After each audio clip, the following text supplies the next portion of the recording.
ذبح کرتے وقت قربانی کرنے والوں کا کیا نام لینا ضروری ہے؟ جب ہم قربانی کے جانور کو ذبح کرتے ہیں تو اس وقت ان افراد کا نام لینا ضروری ہے جن کے نام پر وہ قربانی ہے۔ کس وقت وہ نام لیا جائے گا؟ ظہور شہزاد: نہیں جی، نام لینا بالکل ضروری نہیں ہے۔ اجتماعی قربانیوں میں تھوڑی نام لیے جاتے ہیں، بعض دفعہ لیتے بھی ہیں لوگ، تو صرف اتنا کافی ہے کہ جس کو آپ نے جانور خریدنے کا اور جانور کو ذبح کرنے کا وکیل بنایا ہے اس کو پتا ہونا چاہیے کہ یہ کن لوگوں کی طرف سے ہے، تو وہ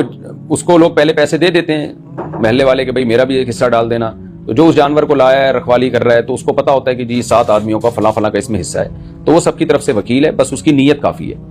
تو جب ذبح کرے گا تو خود بخود ہو جائے گا۔ تو اس کے لیے بھی نام لینا ضروری نہیں ہے، بس اس کو پتا ہو کہ بھائی جن لوگوں نے اس گائے میں پیسے دیے ہیں وہی ہیں، تو اتنا کافی ہے۔ اور بعض دفعہ یہ بھی ہوتا ہے پیسے کسی نے دیے ہوتے ہیں لیکن وہ کہتا ہے فلاں کی طرف سے ہے، تو جو جانور کا جس کو نمائندہ بنایا ہے نا، تو اس کو اصل بندے کا پتہ ہونا بھی ضروری نہیں ہے۔ اس کی میں مثال دیتا ہوں، دیکھیں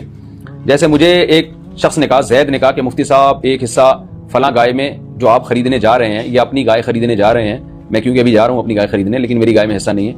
ویسی جنرل نالج کے لیے آپ کو بتا رہا ہوں، ایسا نہ ہو لوگوں کے فون آنا شروع ہو جائیں۔ ابھی میرا ارادہ ہے مسائل ریکارڈ کراتے ہی میں پتلی گلی سے نکلوں، اور ساری بچے ہمارے ماشاءاللہ تیار ہیں گائے خریدنے کے لیے، تو سارے جو ہے نا کلابازیاں کھا رہے ہیں کہ گائے لینے جا رہے ہیں۔ اس لیے میں بار بار کہتا ہوں بھائی گھر میں بچے ہونے چاہیے، تبھی تہواروں کا مزہ ہے، بچہ مارکیٹ سے شارٹ تو خوشیاں شارٹ۔ خیر، اللہ تعالیٰ نظر بد سے بچائے، شکر کی توفیق عطا فرمائے۔ تو آپ جب کیا کریں گے جی، گائے لینے جائیں گے تو ابھی کسی نے بولا کہ بھائی میرا بھی ایک حصہ اس میں ڈال دو، زید نے بولا کہ بھائی میرا بھی حصہ ڈال دو، تو ٹھیک ہے جی، فرض کریں میں نے ڈال دیا۔ اب زید کی نیت یہ تھی کہ میرا نہیں بلکہ وہ کسی اور کی طرف سے ڈال رہا تھا حصہ، تو مجھے یہ پتہ ہونا ضروری نہیں ہے کہ زید کس کی طرف سے حصہ ڈال رہا ہے، بس میں یہ سمجھوں گا زید کا حصہ ہے۔ پھر زید یہ نیت کر لے کہ میرا حصہ نہیں ہے بلکہ میں اپنی بیوی کی طرف سے حصہ ڈال رہا ہوں یا میں اپنے فلانے کی طرف سے حصہ ڈال رہا ہوں، تو بھی ٹھیک ہے۔ تو یہ اتنی ڈیٹیل کا ہونا ضروری نہیں ہے۔ جب جانور ذبح ہوگا نا تو میں تو یہی سمجھوں گا بھائی زید کا حصہ ہے، اور زید نے مجھے وکیل بنایا اور زید کو کسی اور نے وکیل بنایا، تو یہ بھی ٹھیک ہے۔ باقی نام جہاں خطرہ ہونا کنفیوژن کا کہ پتہ ہی نہیں چل رہا کس کا حصہ ہے، اس میں زید کا ہے کہ بکر کا ہے، جیسے مجھے ہی نہیں پتا کہ میں زید کا حصہ میں نے ڈالا ہے یا وسیم کا ڈالا ہے، اس میں